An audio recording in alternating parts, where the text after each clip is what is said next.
Hey, it's NPR's Book of the Day. I'm Andrew Limbong. Peace in the world is hard, maybe even impossible, but that doesn't mean you don't try. Today, we've got two books detailing different attempts for peace in the world. In a bit, we'll hear about the history of the 1993 agreement that was supposed to end the conflict between Israelis and Palestinians. Supposed to. But first, U Thant was the Secretary General of the United Nations from 1961 to 1971, which means he had to deal with the Cuban Missile Crisis, the Vietnam War, crises in Congo, Yemen, Cyprus, and more. There's a new biography about him written by his grandson, Thant Myint-U, titled Peacemaker, U Thant and the Forgotten Quest for a Just World. And he spoke with NPR's Michele Keleman, who covers diplomacy, about what made his grandfather such a one-of-a-kind figure. That's coming up. This message comes from Focus Features. Don't miss Focus Features Anemone, starring three-time Academy Award winner Daniel Day-Lewis in his long-awaited return to the big screen. It's the most anticipated performance of the year. Anemone tells the story of two brothers wrestling with their past and the one secret that has kept them apart for decades. Featuring Daniel Day-Lewis, Sean Bean, and Samantha Morton. Anemone, directed by Ronan Day-Lewis. Rated R, under 17, not admitted without parent. Only in theaters October 3rd. Finding great candidates to hire can be like, well, trying to find a needle in a haystack. Sure, you can post your job to some job board, but then all you can do is hope the right person comes along. Which is why you should try ZipRecruiter for free at ZipRecruiter.com/zip. ZipRecruiter doesn't depend on candidates finding you. It finds them for you. Its powerful technology identifies people with the right experience and actively invites them to apply to your job. You get qualified candidates fast. So while other companies might deliver a lot of hay, ZipRecruiter finds you what you're looking for. The needle in the haystack. See why 4 out of 5 employers who post a job on ZipRecruiter get a quality candidate within the first day. ZipRecruiter, the smartest way to hire. And right now, you can try ZipRecruiter for free. That's right, free at ZipRecruiter.com/zip. That's ZipRecruiter.com/zip. ZipRecruiter.com/zip. So before we talk about the book, I want to ask you about a picture that you include in it. It's you as a child, your grandfather, the Secretary General, is posing along with Apollo 11 astronauts. And I wonder, do you remember that day, or do you have, why did you include that in this? It's actually one of the very earliest memories that I have. I think I was about 3 years old. So I remember not so much the astronauts themselves, but I remember driving to the UN and seeing the big, the UN building, going up to the 38th floor, seeing my grandfather there, because it was a fairly unusual thing to do, to go see him in the office. So I do remember that day. And I remember that huge map that you see in the photograph behind, which used to light up. And I think that was, for my 3-year-old self, I think that was more exciting than anything else.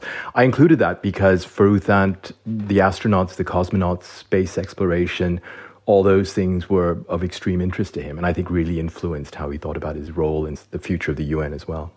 Are there other personal memories that kind of inspired you to look more deeply into your grandfather's history? He was a bit of a mystery because he died when I was 8. We lived with him until he passed away in 1974.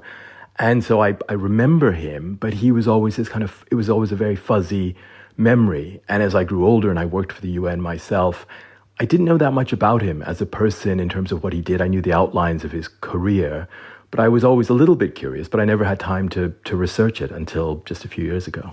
And in telling U Thant's story, what do you want readers to learn about the United Nations? Why it was kind of a necessary institution then, and why it may still be? I think when it was founded, it was meant to be this enforcement mechanism, the wartime allies, the US, the USSR, sort of controlling the peace and policing the world afterwards. And it never worked out that way. But what we saw from the mid-1950s onwards was that the Secretary General of the UN, Dag Hammarskjöld, before my grandfather, and then U Thant, really pioneered this whole role for the Secretary General as a mediator, as a peacemaker, as a peacekeeper. And a lot of that history has been kind of brushed aside or sort of forgotten. And in looking at the archives, which have been declassified, digitized only fairly recently, I sort of understood much better both the role of the Secretary Generals, including my grandfather, in de-escalating key conflicts like the Cuban Missile Crisis, but also the role of the newly decolonized countries like India, Burma, Ghana, many countries in Africa, Indonesia, in really shaping the UN in a very new direction. It's a whole history of the late 50s, 1960s that are so pivotal, I think, to global history, and it's been, again, sort of airbrushed out of history. I want to talk a little bit about that in a bit, but first talk a little bit about your grandfather, how he went from being a school teacher in Burma to this cigar-smoking diplomat at the center of global affairs. Yeah, it's an extraordinary story because he was, at 39, he was a school teacher, school headmaster of a little wooden school in this tiny town in a backwater in Burma. And he thought he wanted a midlife career change. And at 39, he went to Rangoon, joined the government, rose up through its ranks. It had just become an independent country from the British Empire. And within 10 years, found himself as Burma's new ambassador to the UN. He was living in Midtown Manhattan. And he was at the very center of this new global politics. And he developed this reputation quite quickly as the man who sort of got on with everyone, both East and West, North and South. He took on the French on the war in Algeria, but still got along with the French, for example. And so when Dag Hammarskjöld, who was the Secretary General at the time, was killed in this still mysterious plane crash, he emerged as the only human being in the world acceptable to both Moscow and Washington to become the acting Secretary General on probation for a year. And that's how he got the job, just 13 years or so after leaving that small town. Yeah, I mean, you write that he was the only person acceptable to both Moscow and Washington during the coldest years of the Cold War. I was also kind of fascinated to read about New York City at the time and why it was decided to put the UN there. So tell us a little bit about what it was like for U Thant and other diplomats from what we now call the Global South.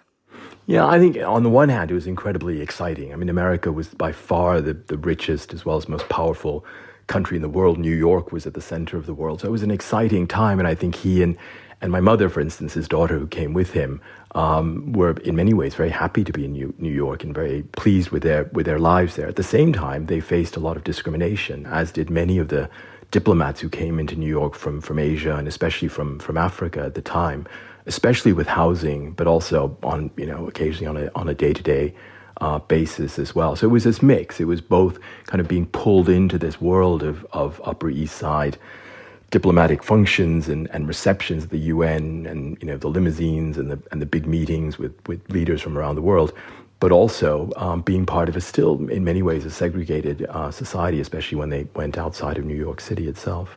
So let's talk about the role that U Thant played in the Cuban Missile Crisis. What surprised you as you were researching that? I suppose just that he had a role at all. I mean, if you read a lot of the secondary literature, which is what I read, since I was a student in the 1980s, he had a very marginal role at best. Sometimes he's not included at all. But it's very clear from the archive and also just from reading New York Times and other newspapers at the time when he was on the front page almost every day, that he played this really pivotal role. So he was the one, President Kennedy goes on television, gives his speech on the 22nd of October. It becomes this very public crisis. He spends the next day, nearly 24 hours, in deep consultation with what we call then third world leaders from around the world. And then he intervenes. He intervenes at the Security Council. He sets out the actual framework that would become the framework for settlement. He then intervenes with both Kennedy and Khrushchev directly through a series of both public as well as private messages, basically to create the space for them and the time for them to find a diplomatic solution. He engages with both sides then in trying to find the right formula for the verification of the missile withdrawal.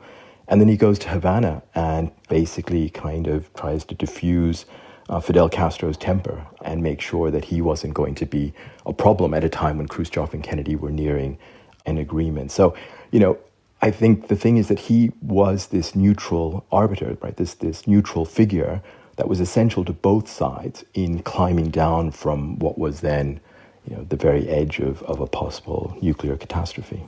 U Thant was Secretary General also during the 1967 Arab-Israeli War, the Vietnam War. I mean, there were obviously limits to what he could do. But as you said, he played this key role in the Cuban Missile Crisis. And I wonder if you think there are lessons in any of that for what a Secretary General could do today. Yeah, because I think we miss this person called the UN Secretary General who has sort of prestige, who has access to all the top leaders of the world, and who can be this neutral, impartial point of reference. And we don't really know that we miss it, because I think people have forgotten what it was like in the 50s and 60s when that person was there as an instrument for de-escalation, for the diffusion of tensions, and maybe even for the settlement of specific disputes as well. And I think when we look around the world today and we see a world at war in so many different places, in Ukraine, in the Middle East, in Sudan, and elsewhere, again, I think we should look back on that time and remember that the UN's key function, key reason for it being set up, was to prevent and end war. And that there used to be this person called the UN Secretary General that was counted on and turned to play a decisive role in ending these wars. Thank you very much for your time. Thant Myint-U is the author of the book Peacemaker, U Thant, and the Forgotten Quest for a Just World. Thank you. This message comes from Sony Pictures Classics. In Eleanor the Great, June Squibb brings to vivid life the spirited 94-year-old Eleanor Morgenstein, who after a devastating loss tells a tale that spirals beyond her control. From director Scarlett Johansson comes a comically poignant exploration of how the stories we hear become the stories we tell. Deadline puts it, there won't be a dry eye in the house. Eleanor the Great, now playing only in theaters. The book tomorrow is Yesterday, Life, Death, and the Pursuit of Peace in Israel, Palestine, is a look at failure, at why attempts at peace in the Middle East have been so elusive. The writers Hussein Agha and Robert Malley spoke with NPR's Scott Simon about the lessons we can take from past failures today. On this day, September 13th, in 1993, Yasser Arafat and Yitzhak Rabin shook hands at the White House and signed a framework for peace between Palestinians and Israel. I was in Jerusalem at the time. Everyone on all sides had lost someone. People said they just wanted peace to get on with their lives, free from terrorism, occupation, and hatred. There was hope. 32 years later, what happened? Hussein Agha and Robert Malley have both been a part of negotiations to end the conflict. Hussein Agha on behalf of Palestinians, Robert Malley for the U.S. under Presidents Clinton, Obama, and Biden. They've written a sharp and unsentimental new book, Tomorrow is Yesterday, Life, Death, and the Pursuit of Peace in Israel, Palestine. Gentlemen, thank you for being with us. Thank you. Thank you. Why did the peace process fail? Well, why it failed, that could take us several hours, but I think at bottom, it was premised on false assumptions. It was premised on a complete dissonance between what Israelis were looking for and what Palestinians were looking for. What Palestinians wanted, they wanted justice, they wanted a sense of redress, they wanted something to undo the catastrophe of 1948 when hundreds of thousands of Palestinians lost their land. And what Israelis wanted was absolute security, absolute normalcy. And those things were not the same. And so for decades, people were working on a map and seeing whether you could divide the West Bank, whether you could divide Jerusalem, whether you could find a way to reconcile the two, but they were not even talking the language that most Israelis and most Palestinians held dear. Mr. Agha? For me, the peace process from day one was a fake process and could not have succeeded. It was a combination of illusions, delusions, lies, noise, missteps, misreadings. It was laden with all kinds of forces that are not amenable to success. You assign plenty of blame, but you especially believe that the U.S. has not been a good mediator over the years. Let me get you both to respond to that, if possible. Okay, maybe I'll start. This is a conflict that is between Israelis and Palestinians. It's not a conflict that involves the U.S. But neither one of them was really willing to make the compromises that were necessary to get the outcome, a two-state solution that the U.S. said it was seeking to achieve. So if you wanted to achieve in that pursuit, the U.S. needed to have a firm hand so that both sides understood the consequences of going in one direction, the consequences of going in another. But at bottom, the U.S. spoke one language, but didn't really put its effort where it said it wanted to go. And so you have this really pretty paradoxical situation of the most powerful nation on earth. Certainly that was the case in 1993 after the Cold War. It was the sole superpower. Several presidents said that achieving Israeli-Palestinian peace was their priority, and yet they acted as if it was one of a series of concerns. They never put the weight into it that a superpower that claims that it is one of its main objectives would have put. And we could discuss what it is, but one of the diagnoses that we come out with in the book is that pursuit of Israeli-Palestinian peace was subordinate to other objectives that the U.S. was pursuing. I think from the beginning, the process was not well thought out, because if you want to resolve a problem, you have to look and properly identify and define the core of that conflict. And I think the Americans never did that. They thought simply it was a material thing of dividing, partitioning the land between the two communities, and then everything will be okay. It was not about that. The importance of history, the emotions, the feelings, the aspirations, the yearnings, they were never factored in. What was really exclusively looked at was very technical. And this is not a technical conflict. Are both Hamas and the current government in Israel, for their own reasons, just as satisfied to continue with the current state of affairs and continuing losses? I tell you one thing about the current confrontation is that it crystallizes the true nature of the conflict. What Hamas has done is really more representative of what the Palestinians feel deep inside. Sorry to use terms that are not really very precise, but that's the nature of things. Things are not very precise. You mean the October 7th attack that killed innocent people? The October 7th attack, and then the war in Gaza was really a culmination of the feelings of the Israelis towards how to deal with the Palestinian threat and to how to get their security guaranteed, while at the same time, it did not have any political horizon. It was the kind of confrontation that diplomats could not resolve. Both sides were very determined on one thing, which was revenge. You know, if you just look at sort of the reaction in Israel to the war, and, you know, I always hear people saying, well, this is Bibi and it's his government and he's perpetrating this war because he wants to escape his legal problems. All of that may be part of the picture. But look at the state of Israeli public opinion. Look at the polls. Look at the demonstrations. Do you see demonstrations, vast demonstrations against what's happening in Gaza, which increasing number of experts are calling a genocide? Do you see people up in arms? I mean, I believe you do. No, what you see is people demonstrating because they want the hostages back. But the support for the campaign, for the decimation of Gaza, that has been a consensus in Israel, including among members of the opposition that people like to point to as possible alternatives. So as we say in the book, this is not Netanyahu's war, this is Israel's. And on the Palestinian side, again, you didn't see large demonstrations against what Hamas did on October 7th. To the extent there was criticism, and it's been more with time, it's criticism because they say, look at the consequence. Not sort of on a moral plane, it was wrong, because for many Palestinians, Israelis got their comeuppance after decades of dispossession, of displacement, of Gaza living like an open cage prison. The captives finally could take their revenge on their captors. So this it sounds very unpleasant to say, but it is true that, you know, if you look at how Israelis reacted to the war, if you look at how Palestinians reacted, there is far more consensus than people believe when they say, well, we need to find moderate Israelis and moderate Palestinians. You need to understand how deeply the feelings went on both sides. I'm not saying to applaud it, but to say if that's the state of how both sides feel, it means that something has gone terribly wrong in the 32 years that you mentioned. Is there any hope?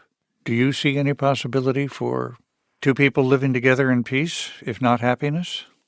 Oh, the possibility of them being able to live in peace together is there. But you have to have a way of trying to address the conflict by starting by knowing what the conflict is, by defining it and identifying it properly to be able to deal with it. And this has not been the case. And as long as it's not the case, we'll be doing the same things over and over and over. And by the way, there is no accountability for the people who are doing the same things over and over and over, and nothing happens. Listen, I'd answer this way. Why did Hussein and I choose to write this book? Partly it's because we saw that so many people were saying, oh, it's happened October 7th and everything. That's an aberration. That's an anomaly. How did it happen after this peace process? Whereas we argue it is a consequence of everything that preceded it and is in line with so much that preceded it. And we wrote the book to sort of shake things up and try to question some assumptions. And hopefully people who read the book, people who are going to think about this issue, will come up with a prescription and better ideas. But at a minimum, they won't keep their head in the sand and continue trying what has been done for so long and led to the disaster we're in today. So there's a lot, I think, we try to put on the table so that we rethink this conflict anew, because the way it's been thought of in the past has led us to the impasse we're in today. Robert Malley and Hussein Agha, their new book, Tomorrow is Yesterday. Gentlemen, thanks so much. Thank you. Thank you, sir.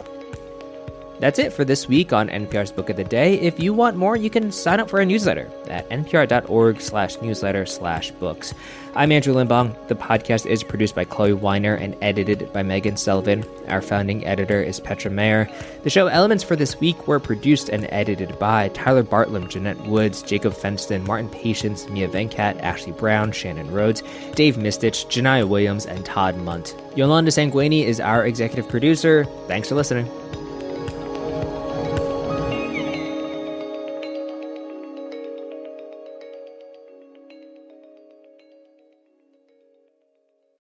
This message comes from Schwab. At Schwab, how you invest is your choice, not theirs. That's why when it comes to managing your wealth, Schwab gives you more choices. You can invest and trade on your own. Plus, get advice and more comprehensive wealth solutions to help meet your unique needs. With award-winning service, low costs, and transparent advice, you can manage your wealth your way at Schwab. Visit schwab.com to learn more. This message comes from Homes.com. Homes.com knows having the right agent can make or break your home search. That's why they provide home shoppers with an agent directory that gives you a detailed look at each agent's experience, like the number of closed sales in a specific neighborhood, average price range, and more. It lets you easily connect with all the agents in the area you're searching, so you can find the right agent with the right experience and ultimately the right home for you. Homes.com. We've done your homework. Support for NPR and the following message come from the Pew Charitable Trusts, sharing about the state of housing in America on the After the Fact podcast, available at pewtrusts.org/afterthefact.